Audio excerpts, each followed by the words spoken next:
हमारा यूनिवर्स कैसे बना? पहले मजहबी इसका जवाब देते थे, सबकी अपनी अपनी कल्पना थी। फिर मॉडर्न साइंस आई, 1927 में बिग बैंग की थ्योरी आई।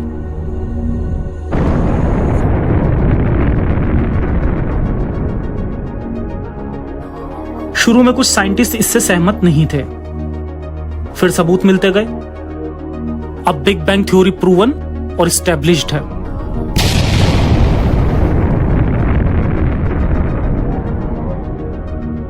जॉर्ज लेमेट्रॉय ने एडविन हैबल के मुशाहिदे पे ये बिग बैंग थ्योरी को प्रपोज किया था 1930 में। हैबल के मुशाहिदे में ये कहा गया कि जो कायनात है मुसलसल फैल रही है, इसी मुशाहिदे के बुनियाद पर इस बिग बैंग थ्योरी को प्रपोज किया है जमीन पर रहते हुए कि कायनात तेजी से फैलती चली जा रही है।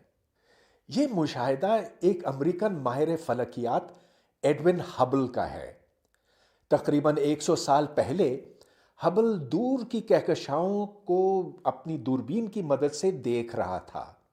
दूरबीन के अलावा उसके पास एक आला था जो स्पेक्ट्रोस्कोप कहलाता है और जिसकी मदद से वो सितारों की रफ्तार भी मालूम कर सका।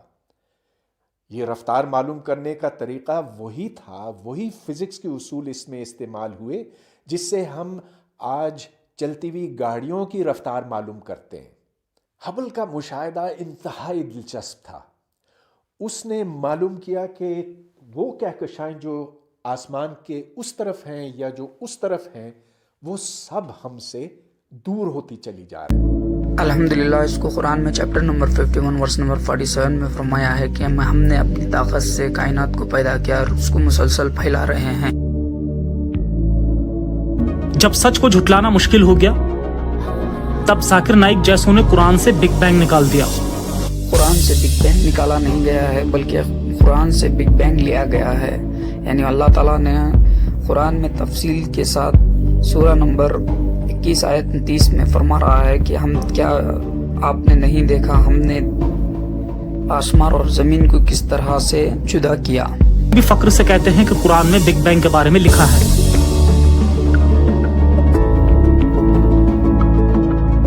जी हाँ, हम फख्र से कहते हैं क्योंकि 1400 साल पहले जो लिखा गया है वो अब सही पाया है।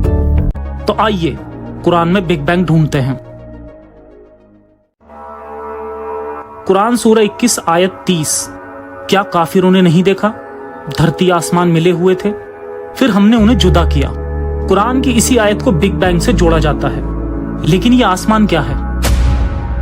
अरबी में आसमान की दो मीनिंग है। एक अगर खाली जगह यानी ऊपर की खला है उसको आसमान कहा गया है, और दूसरा अगर कायनात को आसमान कहा जाता है।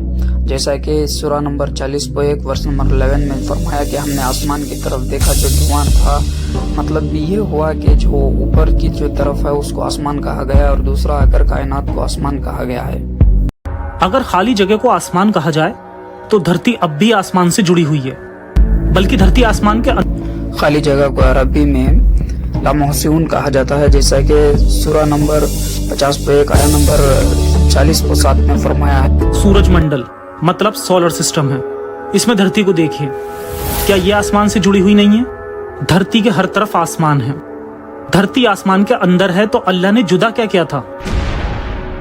जैसे मैंने कहा था कि आसमान की दो मीनिंग है। एक अगर खाली खला को जो ऊपर की खला है उसको आसमान कहा गया है और दूसरा अगर जो कायनात को आसमान कहा गया है। यहाँ पे अल्लाह ताला ये कह रहा है कि चांद सूरज आसमान जमीन पूरा मिल के थे, मैंने इनको जुदा किया। जैसा कि चैप्टर नंबर 39 वर्स नंबर 21 में अल्लाह ताला ने फरमाया है कि क्या आपने नहीं देखा हमने आसमान से बारिश बरसाया। इसका मतलब ये नहीं कि खाली जगह से बारिश बरसाया, इसका मतलब ये है कि आसमान मतलब ऊपर जो बादल हैं उनसे बारिश बरसाया। दरअसल हजारों साल पहले जब लोग रात को तारों भरा आसमान देखते थे तो उन्हें आसमान छत जैसा लगता था, जो दूर भी नहीं लगता था। कुरान में आसमान को कई जगह छत लिखा गया है। कुरान में इसी छत को अलग करने की बात लिखी है। इसे ही बिना सहारों की छत कहा है। इसे ऊंचा उठाने की बातें लिखी हैं। आइए देखते हैं कि कुरान का ये आसमान एक छत है या कुछ और? कदीम ज़मानों में ये कहा जाता था कि आसमान छत है और इसको पिलर हैं, और दूसरी जगह पे ये कहा जाता है कि ये जो ज़मीन है ये किसी बड़े हाथी के ऊपर रखी हुई है, और जो हाथी है वो कछुओं के ऊपर मौजूद है, उस कछुआ और एक कछुए के ऊपर मौजूद है, इस तरह से जो पहले कहा गया था। लेकिन अल्हम्दुलिल्लाह कुरान में इसको वाज़े किया है कि ये कि इस बिना सहारे की खड़ी है। और दूसरी बात, जो आसमान छत जैसा है ये बिल्कुल सही है, क्योंकि साइंस ने आज एक्सेप्ट किया है कि जो आसमान जो खला है वो वहाँ पे आकर ओजोन लेयर है जो हार्मफुल रेडिएशन को फिल्टर करके जो आकर ज़मीन पे भेजता है। ज़मीन को क्या चीज़ सहारा देती है? एक सोच ये थी कि ज़मीन किसी बड़े हाथी की पीठ के ऊपर रखी हुई है और ये हाथी किसी बड़े कछुए पर खड़ा है, वो कछुआ किसी और कछुए के ऊपर है, और ये कछुओं का सिलसिला लामुतनाही है, नीचे तक चलता चला जाता है।